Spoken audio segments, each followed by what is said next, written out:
Good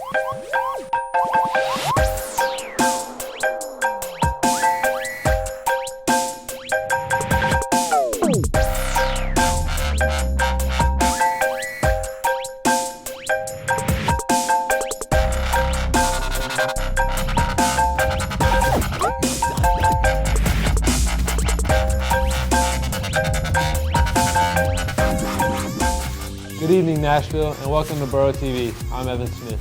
And I'm Charity Furr. Burro TV is the student broadcast network of Hillsboro High School, and we're here to give you an inside look of all the remarkable things happening at our school. First on the rundown, it's one of the latest trends in education, and it's happening right here at Hillsboro High School.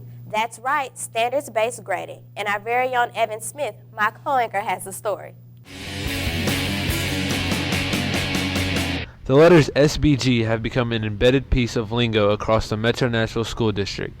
Though different from traditional grading policies, some students are up to meeting the standard.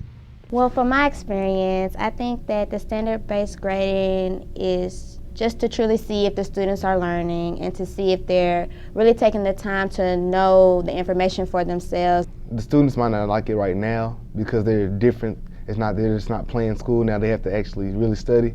Teachers are still battling to get themselves and their students adjusted to the new initiative, but both students and educators feel that SBG promotes true growth.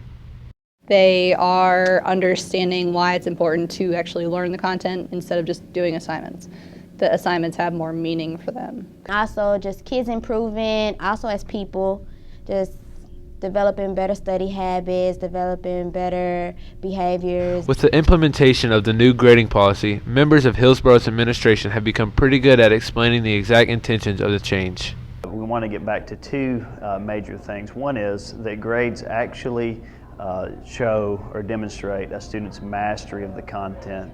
And two, that teachers are actually only assessing the standards that are in the course content.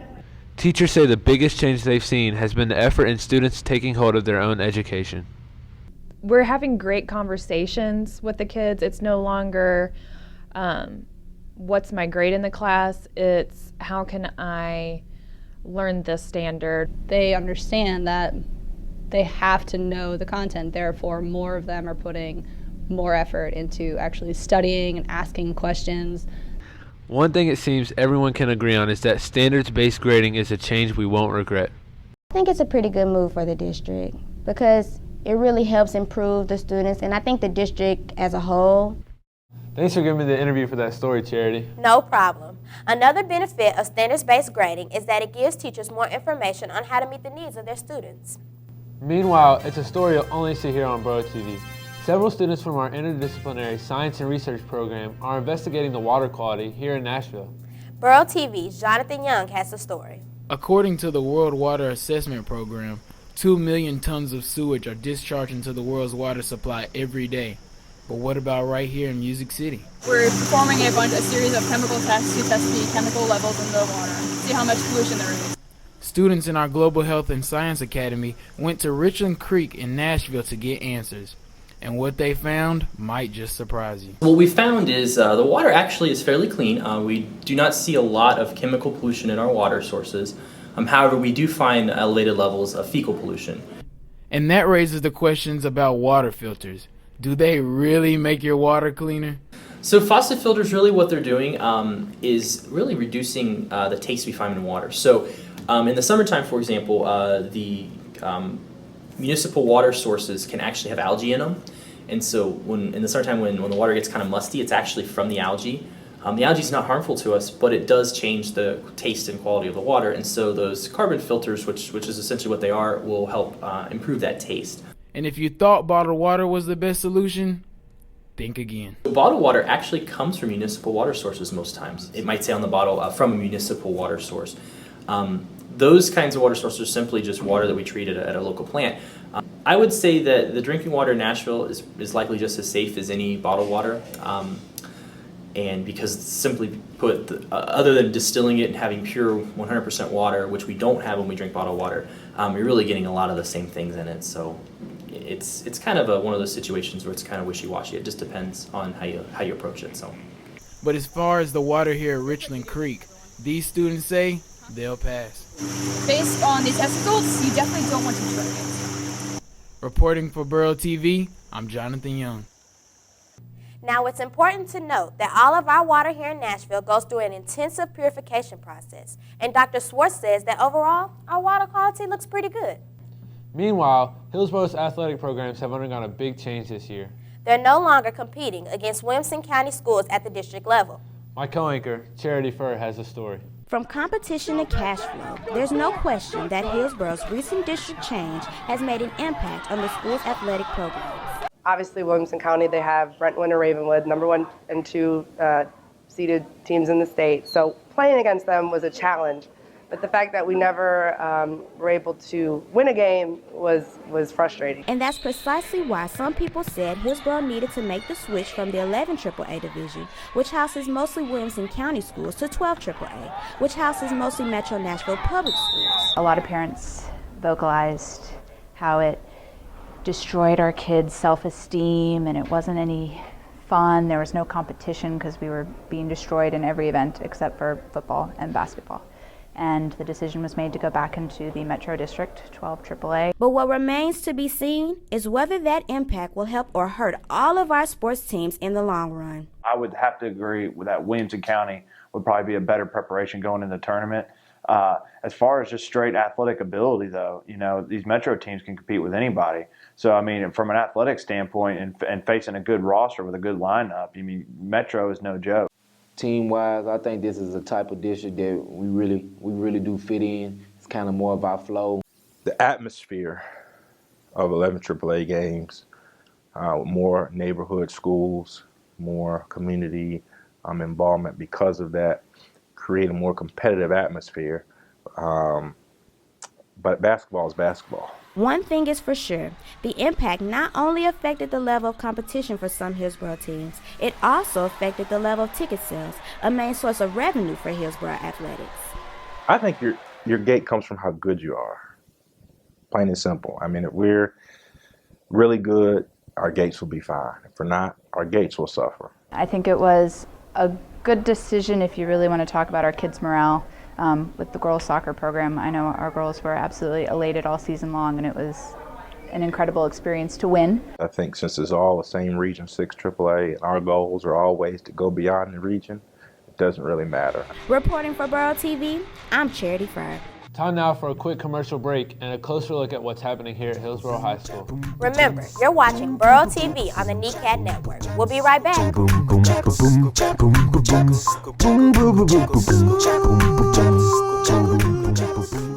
Good evening, Nashville. My name is Jamie Jenkins, and I am the principal of the International Academy of Business and Communications here at Hillsboro High School. Thank you for tuning in tonight. Just wanted to give you a brief understanding of our academy.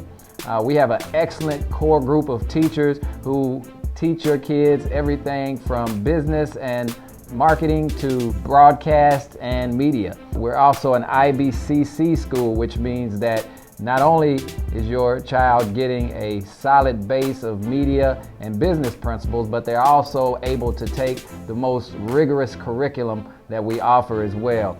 So if you're considering a school for your child to attend, I urge you to consider Hillsboro High School. You're going to get an education that is based on both the academic rigor and on valuable skills that your student will need once they leave high school and enter into college and or a career.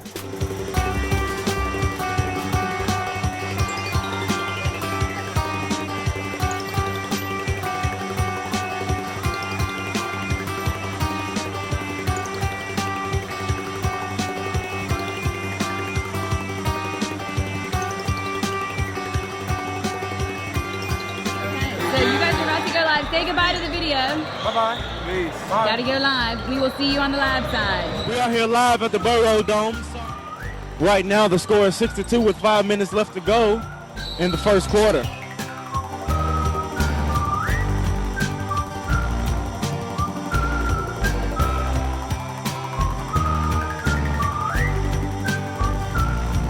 Reporting for Burro TV, I'm Jamoke Carr.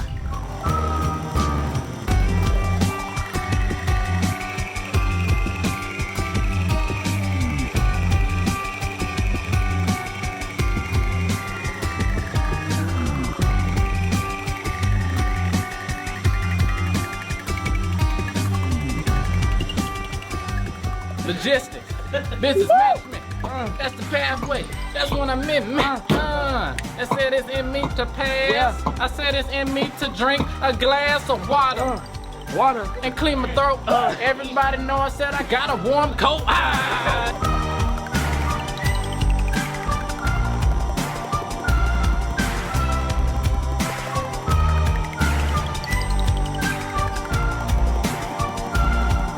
What does the coffee shop teach you about running your own business? Money management. A plan that says, okay, this is how you should route a truck.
Welcome back to Burro TV, Hillsboro High School student broadcast program.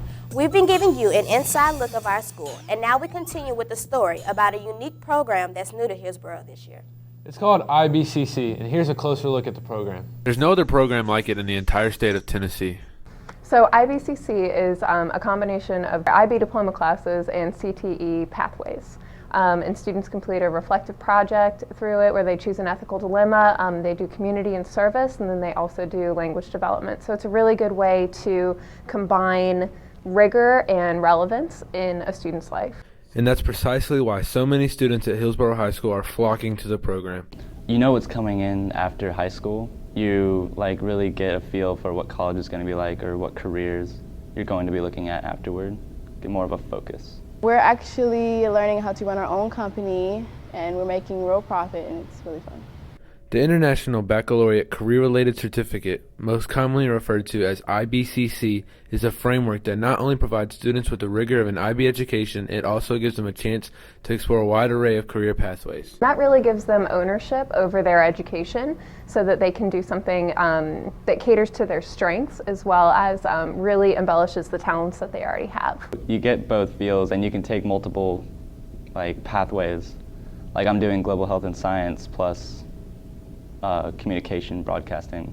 That's kind of a cool thing. I want to go into both of those. And they even have some words of wisdom for incoming freshmen who may be interested in the program. If you want to be challenged, but you also want to have fun while doing it and know that you're actually learning something and being productive, then go for it. As Evan mentioned, our IBCC program is the only one like it in the state. And as a student, I can tell you firsthand that it's a great experience. Now, you might have heard of the show America's Got Talent. But what you might not have known is that Hillsboro's also got talent, and it's got a lot of it. Burro TV's Ebony Young has the story. Lights, camera, action. Welcome to the Show Me What You Got Talent Showcase. We are so excited that y'all are here. You're going to have a good time. And she was right. A good time was had by all at this year's talent show. I know right there you were. From singing to dancing and everything in between. There's no question there's a wealth of talent within Metro Nashville Public Schools.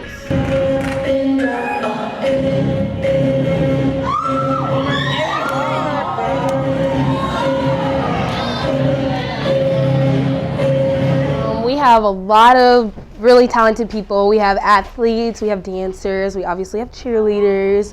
We have a lot of academically talented people as well. I'm looking forward to some really great performances because I heard that some of my sophisticated friends are performing, so I really want to come and hear them sing and also see what the other schools have to offer. And at this year's talent show, There were even some guest performances from crowd members. And one Hillsboro teacher says he expects the show to be even better next year. I was extremely impressed with the talent that we have here at Hillsboro and surrounding schools. But I think our job as educators and people in the community, I think we just need to continue to get students to tap into their talents, and I think it'll be even better next year. Reporting for Burro TV, I am Ebony Young.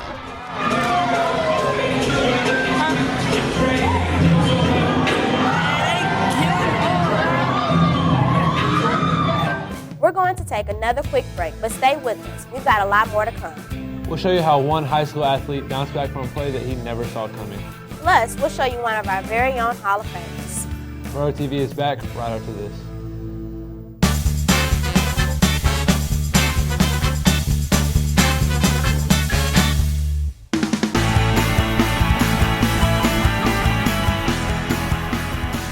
Hey Nashville, I'm Melissa Harkreader, Academy of Global Health Science Principal at Hillsboro High School, and you are watching Burro TV, and we're going to tell you a few things about the Academy of Global Health and Science. What we do is we hone in on the skills that deal with the medical field, whether they want to be in sports medicine, nursing, doctors, anesthesiologists, and things of that nature.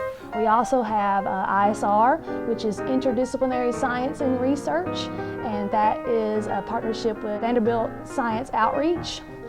They study forensics, they study cancer cells, they have a chicken body farm, that's really cool. We also have a partnership with Vanderbilt Medical Center with our health sciences, and that's a sports medicine emphasis, and our teachers are former athletic trainers and physical therapists, so that's a really cool thing going on at Hillsboro.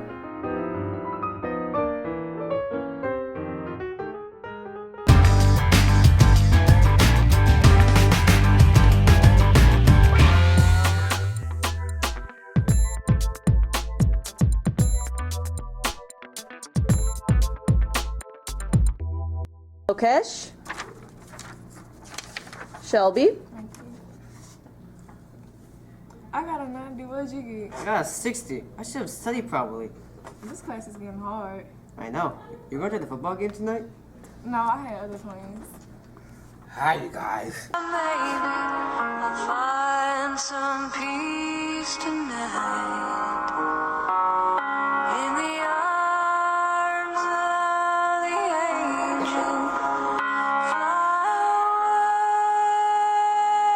from here.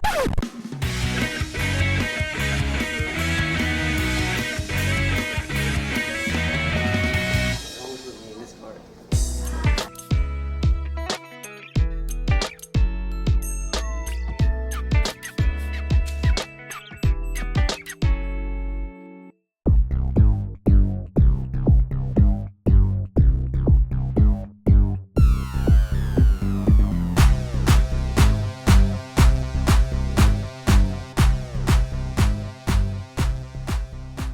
This year's football season is in the books, but for one Hillsboro player, the lessons he learned will last a lifetime.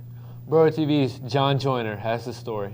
It was the call no playbook could have prepared him for. When the change occurred, Porter was, really down and really upset. He wasn't really talking to anybody.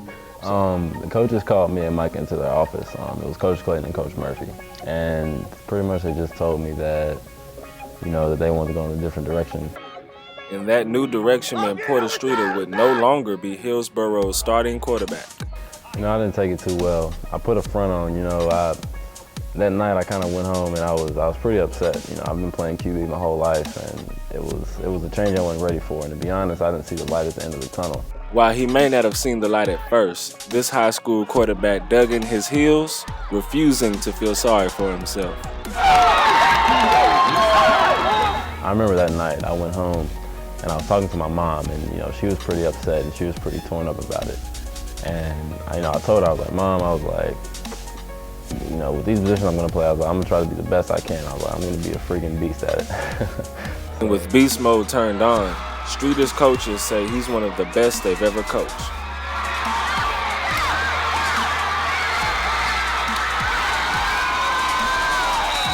Porter Streeter is the definition of a kid that works hard inside the classroom and out. Since we got here last year, Porter's works, harder than probably any kid I've ever coached. And the support of his teammates added an extra level of motivation. It definitely motivated me to work a lot harder. In the weight room, I've spent countless hours for freaking 4 years in here, so I've been grinding and putting in work, and working hard is one of the things that I live by.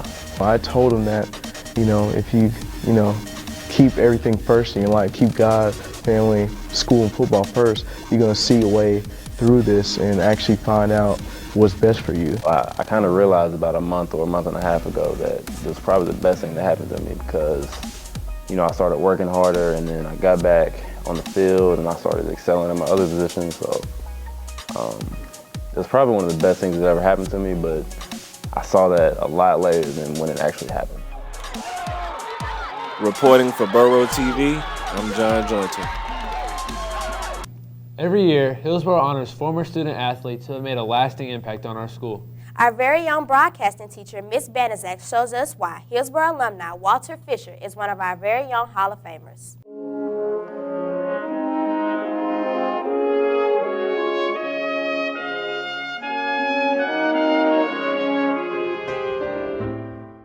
He's one of the greatest linebackers to ever play for the Hillsboro Burros.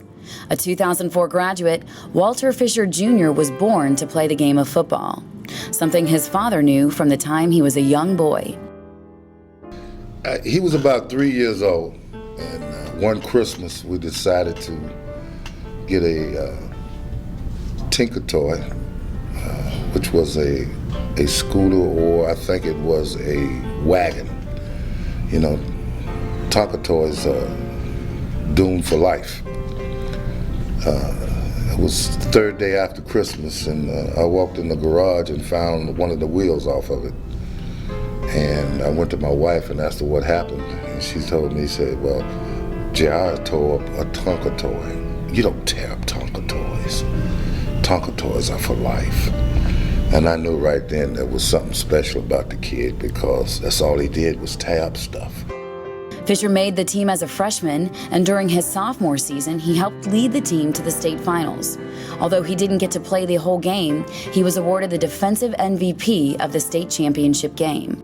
He loved to hit. Walter loved to hit. And, he again, his charisma, he was so charismatic that he always brought a good, very seldom did you catch him with a chip on his shoulder. Occasionally you would, but when he was good, everything was really good, and he was a pleasure to be around, and he brought a lot of energy to the field just like Alvin did. Although Fisher was unable to play his junior year, he came back strong for his senior season and helped lead Hillsboro High School to their first state championship in football. Once again, he made the All-City and All-Region teams and also earned the state of Tennessee's prestigious Mr. Football Award. But for him, the other players were much more than teammates. They were family. Hillsboro team, pretty much majority of the team, we grew up together, basically. We came through the whole Hillsboro system, from going to Walter Stokes, to Julia Green, to JT Moore. Then, we came, half of us came through the whole system together, so it was more than the team. We was like a for real band of brothers out there. After graduating from Hillsboro, Fisher played for Coffeyville Community College for 2 years. After that, he continued on to play for the University of Tennessee, where he was recruited as the #2 defensive end player in the nation.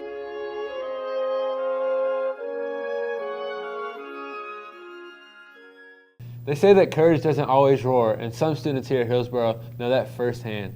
Burro TV's Ethan Troop gives us a closer look at the deaf community here at Hillsboro.